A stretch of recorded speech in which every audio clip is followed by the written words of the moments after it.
Hey YouTube, today we're doing something really quick. We're going to review how Goodwill can benefit your diorama setup. So let's take a quick look at what I found at Goodwill.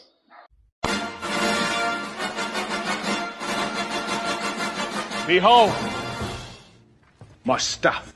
Oh, goodness gracious, we have a table full of stuff here. So right away, you'll know what this is. You see the X shot. This was like a big, giant Nerf, like Gatling gun type thing. I don't think it was actually Nerf. It's some knockoff version. It's like $1 in Goodwill. It doesn't matter. So when you take the thing apart, you'll notice that immediately you get parts that you say, oh, well, this, if you cut off the excess, you can put this flat against the wall, and that'll work for a dio. And there's a couple of these. Some of it broke. I don't care. I can repair it. It's not a big deal. You get little greeblies, things that I'll probably throw in my greebly bin that I'm putting together. This is a cool little tray. This could be a number of different things. This in particular, these guys, these were part of the pump action barrel. This little piece right here is what interests me.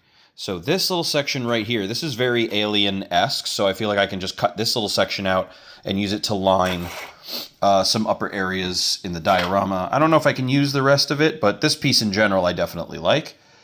The handles themselves, I don't really know if there's anything that's a benefit. Maybe this little section here, but looks a little too high-tech for me, but I'll hold on to it.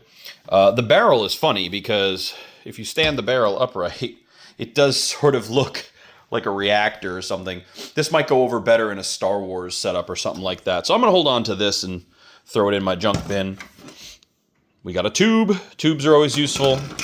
This will make a pretty good girder. This will just make a nice girder to split up a hallway or whatever. And then we have this. There's lots of little pieces. This over here. This thing right there. Those sections are going to be useful for the lab. So a lot of little pieces that you can kind of hack up and make for the lab. So we're going to hack these up and put them in. This is a fun little thing that I found.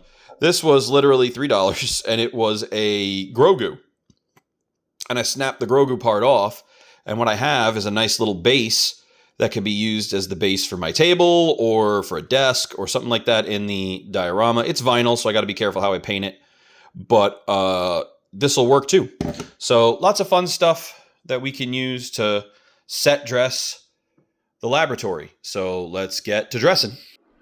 So some people are curious about some of how I dress the sets of some of my dio and stuff. And I had mentioned in a previous video that I was going to use Big Chap here. I was going to mold the back of this and use it in my diorama. Now, I didn't mean I was just going to straight up do a pour and then just take chunks of these. Instead, what I did was I made a texturizer. So how do I do that?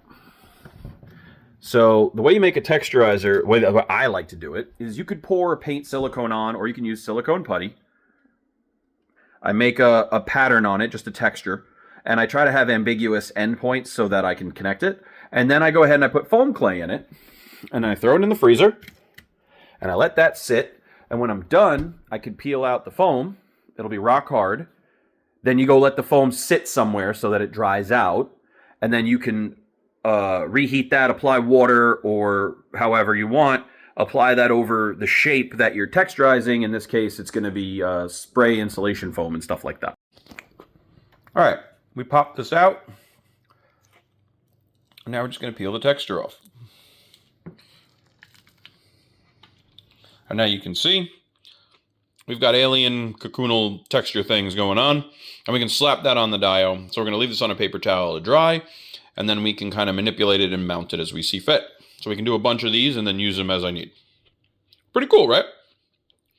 Not bad. You could cut styrofoam that way. You can use tin foil, whatever, man. So it basically just creates a texture pattern. The other way you can use it is if you put a lot of foam clay on it, or clay, you could press it onto the thing to create patterns. So I did that as well. The other thing is I've been looking for television monitors and I can't really find anything I like. Then I remembered that the Romulus pack came with this thing. So we molded it. So we're going to use that to pop out some TV screens too. So lots of all fun little things you can do to stretch your diorama out. The other thing that I said I was going to do was reshape the legs on this, which I did. And I did exactly what I said. Dunk it in hot water, reform it, put it under cold water, reshaped. Now we got to repaint it.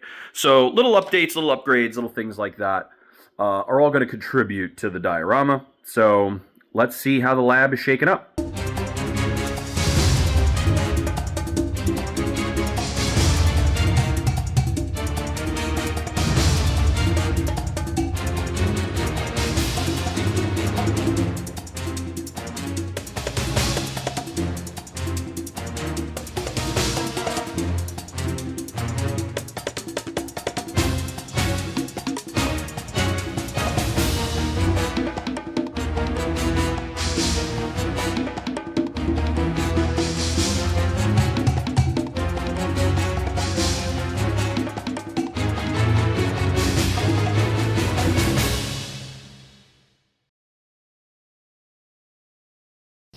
So we added some computer screens, and we also added some broken glass to the tank for the chest burster to pop out of.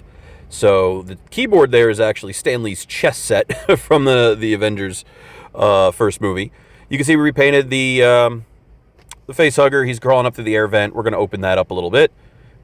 And then through the window, you can see Big Chap in his classic pose next to his little wall with the hive imprints that we cast earlier. So not too bad.